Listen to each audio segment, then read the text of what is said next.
Buenas noches. José Antonio, este libro tuyo, nuevo, habla mucho, hay varios conceptos sobre los que habla, pero a mí el que más me ha quedado, el que quizás es más insistencia y es el que un poco mueve todo, es el hábito, ¿no? Primero, porque el hábito es el fundamento más potente de nuestra memoria. El hábito es lo que puede ampliar nuestra inteligencia, pero literalmente. Y, sin embargo, tiene muy mala prensa. Parece que el hábito nos limita, cuando hay hábitos, por supuesto, que nos limitan, pero hay hábitos también que nos engrandecen. Crear es un hábito, por ejemplo, y es un hábito que se puede aprender. ¿Por qué sostiene la neurología, que se está interesando ahora muchísimo por los hábitos, por qué nos dice que amplía la inteligencia? Pues por una razón, nuestra inteligencia tiene, digamos, su energía propia, que es limitada, que por ejemplo lo notamos con nuestra dificultad para mantener atención concentrada durante mucho tiempo y también para ampliar mucho la atención. Hay una medición que es no podemos estar atendiendo al mismo tiempo a más de 7 más menos 5 cosas y ese es nuestro límite. Sin embargo, el cerebro ha descubierto un truco fantástico, que es que aquellas cosas que necesito primero hacer atentamente y que por lo tanto puedo hacerlas durante poco tiempo y con mucho trabajo, puedo automatizarlas mediante el hábito y entonces las hago sin gastar energía y puedo dedicarme a otras cosas. Arte y ciencia, pensar y sentir, es lo que, porque además mencionas y utilizas algunos poemas que se supone que los poetas sienten más que piensan. Eso es lo que se supone. No quiere decir, plasman el sentimiento, pero no quiere decir que no haya un pensamiento. ¿Hay que elegir entre ambas o se pueden combinar? No, yo creo que se deben combinar y que la teoría de inteligencia que utilizo en el libro de Generar Talento va por ahí. Ya sabes que hemos asistido a una separación en el mundo de la cultura en dos mundos. El mundo de la ciencia y, por otro lado, el mundo de las humanidades. El mundo de la ciencia está la técnica, la ingeniería, las matemáticas, y el mundo de las humanidades, el arte, la literatura, la filosofía. Y hemos pensado que eran dos cosas casi irreconciliables. No, yo creo que hay que ir a un nivel superior. La inteligencia humana se enfrenta con muchas expectativas, con muchas necesidades y con muchos deseos. Y entonces inventa cosas. Y es ahí donde todas las cosas se juntan. En esa invención, después unas se van más hacia la ciencia y otras se van más al arte, pero proceden las dos de la misma inteligencia. Y por lo tanto, si queremos tener una visión completa de la inteligencia, debemos por lo menos comprender que todas son necesidades humanas, que por algo en todas las culturas se han inventado matemáticas y se han inventado mitologías y se han inventado religiones y se han inventado artes, y que eso es lo que nos define a nosotros como especie, que somos seres que crean cultura. Y que ese tipo de cultura está respondiendo a alguna necesidad y que si cortamos o amputamos una de esas características estamos amputando la inteligencia. Que un científico que no se interesa del arte, bueno, su inteligencia le falta algo y hay que como humanistas tenemos que lamentar que es más fácil que un científico se interese por las humanidades que el hecho de que un humanista se interese por las ciencias. Es decir, el analfabetismo científico de los humanistas es verdaderamente grave porque además no ha existido nunca. Es en este momento cuando hay una especie como de recelo, como si los científicos y los técnicos fueran una especie de seres bárbaros porque no se emocionan con la pintura, cuando muchos de ellos lo hacen, y en cambio es muy difícil que un humanista se emocione con las ecuaciones de la física, que son verdaderamente muy bellas también. Como una sociedad pierda su sentido crítico, pierde su capacidad para la democracia. Hablando de democracia, otro de los temas que tú has tratado mucho en todos tus trabajos es el miedo. ¿La ausencia de miedo es en democracia o hace falta un cierto nivel de miedo personal, no social, no el que se impone? Bueno, pues es una pregunta realmente interesante, porque el miedo, como todas las emociones básicas, se ha mantenido a lo largo de la evolución porque son útiles. ¿Cuál es la utilidad del miedo? Detecta el peligro y entonces pone al organismo en situaciones de responder ante el peligro, o bien por la huida, o bien por el ataque. ¿Cuál ha sido el problema? El problema es que precisamente porque la inteligencia puede fabular, podemos tener miedos de cosas que no son reales, o miedos o dar más importancia a peligros que no son tantos, o tener una emoción que nos dura demasiado tiempo.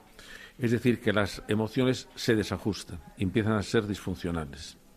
Y en ese sentido tenemos que hacer una educación en contra del miedo no eficaz, digamos, que es el que verdaderamente nos hace daño a todos.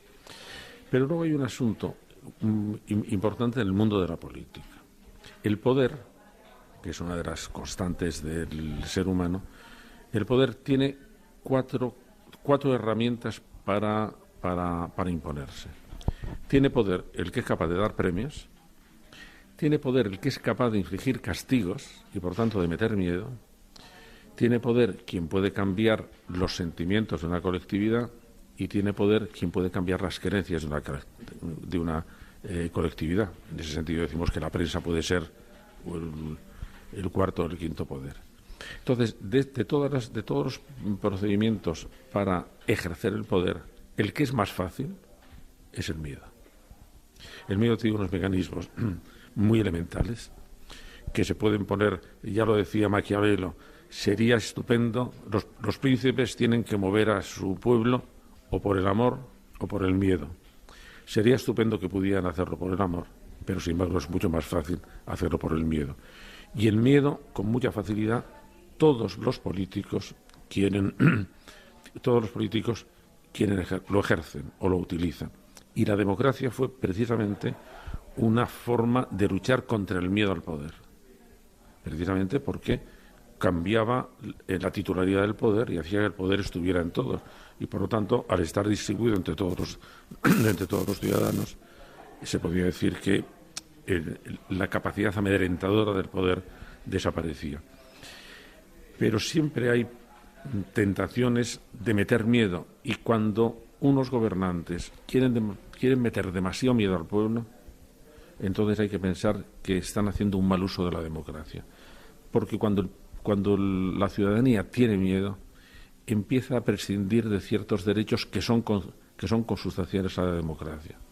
¿Y qué ha pasado? Para mí ha sido un escándalo, porque sé la vocación, la ideología profundamente democrática que tiene el pueblo americano, el miedo que produjeron los atentados de las Torres Gemelas permitió que se aceptara una cosa como las cárceles en Guantánamo, que iba en contra de la Constitución, de los sentimientos. No, ante el miedo la gente empieza a adoptar conductas muy poco recomendables. En España, en Europa podemos empezar a tener un miedo a los inmigrantes, y eso nos puede llegar, y ya está empezando a llegar, a procedimientos completamente en contra de los derechos humanos y de nuestra legislación, que hace, por ejemplo, que respecto de los refugiados tengamos la obligación legal de acogerlos. Ya, pero el miedo es tan sumamente poderoso que entonces puede hacer que vayamos un poco, que no cumplamos la democracia. Por ejemplo, en la tensión continua que hay entre libertad y seguridad, cuando tienes miedo, dices, no, quiero seguridad, aunque pierda libertad. Y por eso hay que considerar que la democracia tiene que ser un antídoto contra el miedo, y que el fortalecimiento de la democracia tiene que ser un antídoto contra el miedo. ¿Qué pasa con el terrorismo? El terrorismo lo que hace es utiliza el miedo como arma política por lo fácil que es. Y entonces lo que cree, y tiene que ser, además, crear miedo que sea aleatorio, que sea imprevisible, que sea... ¿Por qué? Pues porque así se crea más terror. Y en el momento que una sociedad está aterrorizada, es muy vulnerable. Lógicamente, a propósito de esto que estás diciendo, se piensa en lo ocurrido en Bruselas, que ha tenido una repercusión mediática verdaderamente tremenda, no sé si por las fechas o por la circunstancia o porque ya existe miedo. Es como reforzar el miedo lo que ha ocurrido, ¿no? Es miedo contra miedo, en cierto modo. Unos quieren potenciar el miedo a su forma y otros, el poder, lo quiere potenciar a la suya. Pero claro, ahí se ve como la facilidad con que se mete miedo. Han sido 2 personas que han hecho unos o 3 o 4 y que han aterrorizado a toda una nación y casi a todo un continente. Y ahí ahora la gente empieza, ¿cómo podemos luchar contra ese miedo? Entonces se puede luchar, por una parte, con las medidas policiales o políticas que sean, pero por otra parte también intentando cortar el contagio del miedo, porque el miedo es muy contagioso. Y por lo tanto, cuando el terrorista hace una acción en Bruselas, sabe que como es contagioso, eso se va a contagiar a todo el mundo. Entonces, lo que debemos hacer cada uno de nosotros es, vamos a intentar no ser propagadores de ese miedo. Por eso que cuando a mí me llena de satisfacción cuando aparecen, por ejemplo, gente que está en los sitios donde ha ocurrido eso y dicen, no, es que nosotros estamos aquí porque queremos demostrar que no van a poder con nosotros. Y ese es un acto de valentía. Y es un acto de valentía que también impide que el miedo se contagie con demasiada rapidez. El miedo es un virus. Entonces, como todos los virus, se contagia por velocísimamente, como una epidemia, y tenemos pocos procedimientos como el virus en medicina para luchar contra él. Lo único que, afortunadamente, el virus suelen tener una vida corta y acaban por desaparecer ellos solos, como los catarros. Y en el miedo lo que debíamos hacer es no vamos a servir de caldo de cultivo al virus del miedo. Está ahí, vamos a dejar que se vaya desgastando y, por lo tanto, vamos a hacer una especie de resistencia pasiva al miedo para que no se apodere de nosotros. Y el miedo también es de persona a persona. Este libro, Objetivo Generar Talento, en cierto modo lo que viene a decir es que la inteligencia existe, pero lo importante es el talento, que viene a ser inteligencia en acción. Y el objetivo en ocasiones de las personas que quieren meternos miedo, y hablo en el día a día, no hablo a nivel político, a nivel de poder, aunque en cierto modo también es una forma de poder, es intentar hacer que el otro no haga, ¿no? Ese es uno de los objetivos. Claro. Por esa razón yo utilizo la palabra talento, que no es una palabra que haya tenido hasta ahora rigor científico. Se utiliza más o en la psicología popular o en los libros de management. ¿Y por qué lo he utilizado yo? Porque me interesaba destacar la diferencia que hay entre una persona que tiene mucha inteligencia y otra, el uso que hace de esa inteligencia. Por ejemplo, una persona muy inteligente, pero muerta de miedo, no va a desarrollar esa inteligencia, no va a tomar buenas decisiones, va a estar abrumada por el miedo. ¿Qué pasa, por ejemplo, con una mujer que está en una situación de violencia doméstica? Bueno, su inteligencia está absolutamente amordazada, está bloqueada, no se le ocurre nada más que cómo sobrevivo. Entonces, lo que nos interesa precisamente para desarrollar talento es quitar los obstáculos que la inteligencia tiene para desarrollarse, y uno de ellos, desde luego, es el miedo. El miedo nos bloquea, el miedo nos paraliza, y por lo tanto, cuando una persona está en una situación de miedo, se vuelve muy vulnerable. Y eso es lo que quiere todo el mundo que quiere mangonearlo, quiere hacerlo.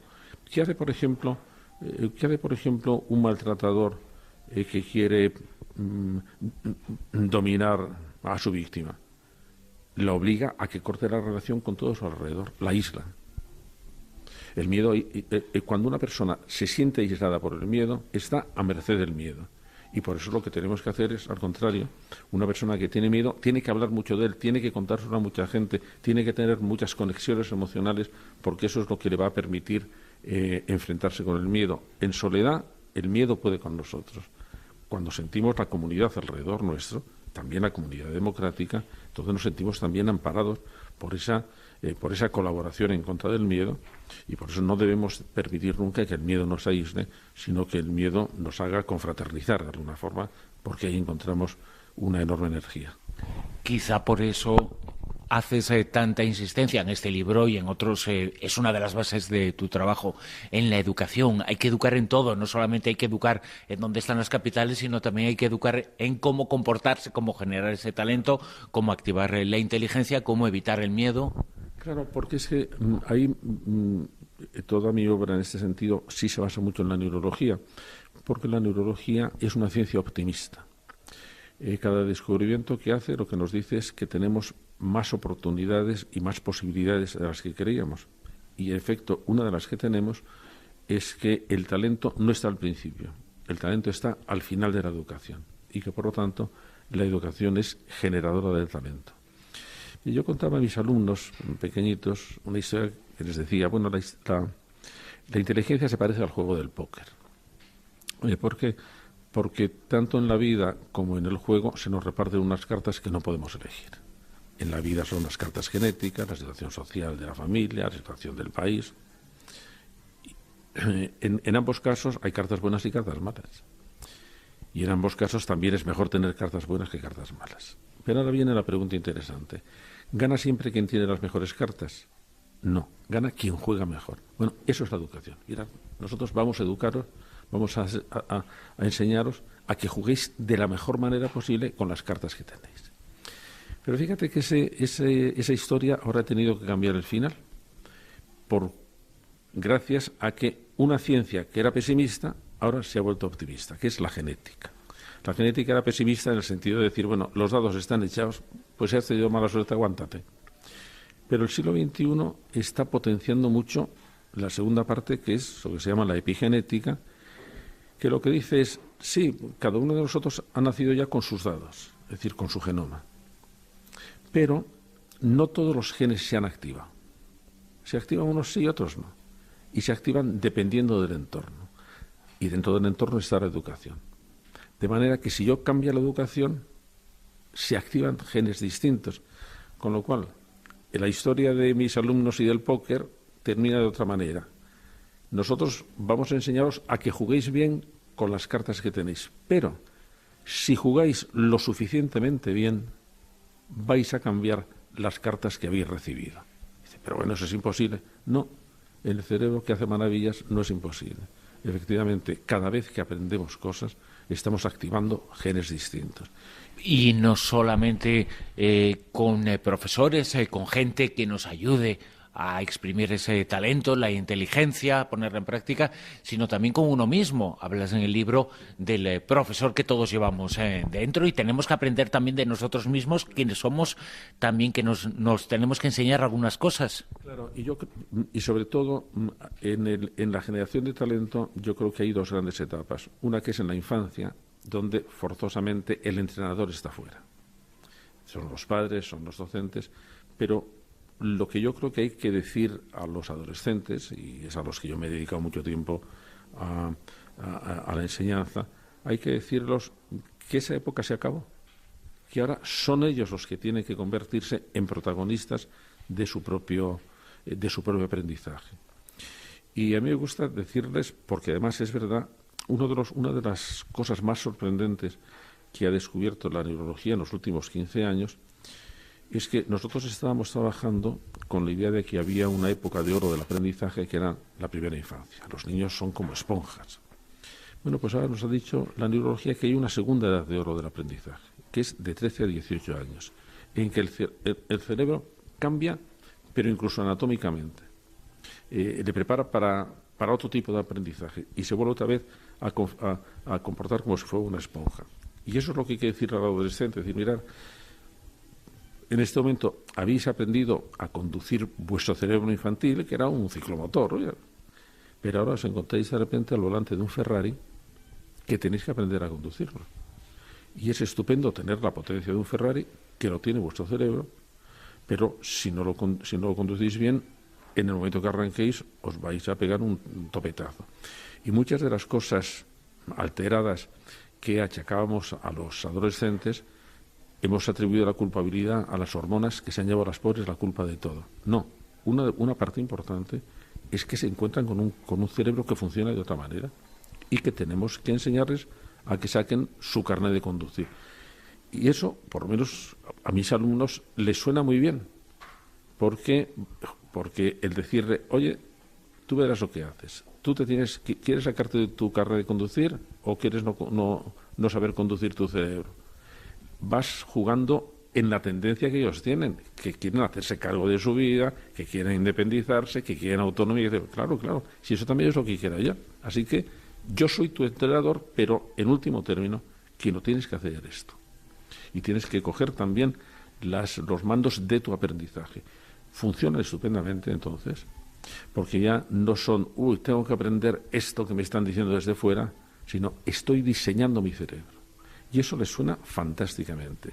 Y el saber, además, que es una cosa real, que se puede hacer, que es el momento en que se adoptan las grandes decisiones, se adoptan las grandes aficiones, se desarrollan las grandes competencias, se pueden suplir cosas que no se han recibido durante la infancia. Es una visión muy optimista, es muy motivadora, despierta muchas energías y yo creo que debemos aprovecharlo. Y ya por último, José Antonio, a propósito de todo esto que estás diciendo, ¿crees que algún día se superará el problema ya eterno de la educación en España, del aprendizaje? ¿Aprenderemos a no tener que quejarnos de eso, sino que tengamos las herramientas para que pueda ser positiva? Pues eso depende de nosotros. Y me encanta poder explicárselo a nuestros oyentes. Yo he hecho una propuesta a los partidos políticos.